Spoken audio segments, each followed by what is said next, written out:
जयकारे भी लगाया हूँ। लेकिन क्या आप समझते हैं कि सनातन शब्द का अर्थ क्या है? हम इसकी परिभाषा अक्सर यह कहकर देते हैं कि जो पुरातन है, सनातन है, बस सनातन हो गया। पुराना है यह तो सत्य है, लेकिन इसके साथ यह भी एक विकृत भाव आ जाएगा कि जो पुराना है अर्थात कभी नया रहा होगा, और जो कभी नया था अर्थात वह कभी बना होगा, उसकी शुरुआत हुई होगी और एक समय आने पर वह पुराना समाप्त भी हो जाएगा। तो क्या सनातन धर्म वह भी समाप्त हो जाएगा अगर हम कहें कि जो पुरातन है वह सनातन है? सज्जनों, सनातन का अर्थ पुराना नहीं है। गीता में दूसरे अध्याय के 24वें मंत्र में बड़ा स्पष्ट इसका उत्तर दिया गया है। श्री कृष्ण कहते हैं, तस्य में वह तात्विक गुण तो मात्र केवल परमात्मा के ही हैं, और जो सत्ता इन दैवीय गुणों से परिपूर्ण हो वही सनातन कहलाने के योग्य है।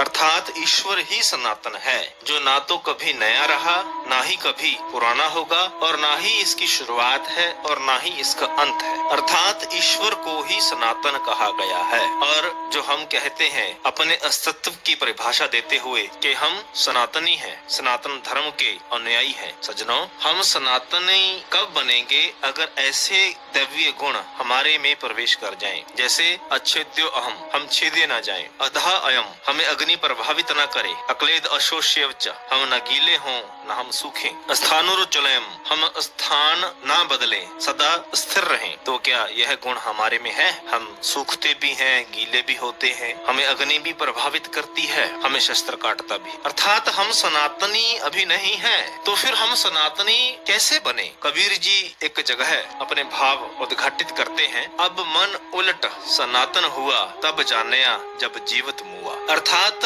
ध्यान की उच्चतम अवस्था जिसमें हम ईश्वर से एकाकार हो जाते हैं, उसी में विलय होकर उसी का रूप खो जाते हैं, उस अवस्था को सनातन कहा गया है। और यह अवस्था कब आती है? जब हमारी दिव्य दृष्टि खुलती है, कोई संत महापुरुष हमारे दिव्य नेत्र खोलकर बाहर भटक रहे हमारे चंचल मन को हमारे घट में भीतर प्रवेश करवाते हैं और हमारी स्थित प्रज्ञा की अवस्था को हम महसूस करते हैं। उस अवस्था को कहा गया है कि आप अब सनातन हो चुके हो। अब मन उलट सनातन हुआ, मन भीतर की तरफ उलट गया, हम ईश्वर से मिल गए, उसमें एकाकार हो गए। इस अवस्था को सनातन कहा गया है। इसलिए सज्जनों, केवल बोलने से नहीं, ठीक है, जय घोष करने कहीं बुरी बात नहीं है, यह हमारी श्रद्धा को, हमारे उत्साह को, हमारी भावना को, हमारे धर्म के प्रति उबाल को दर्शाता है, निस्संदेह प्रशंसनीय है। लेकिन केवल कोरे भाषणों से अथवा कोरे वाक्यों से हम सनातनी ना बने, बल्कि गीता के आधार पर, धार्मिक शास्त्रों के आधार पर हम सनातनी बने। फिर देखिए, जीवन की लहर ही कुछ और होगी, आनंद ही कुछ और होगा। सज्जनों, यह ज्ञानवर्धक जानकारी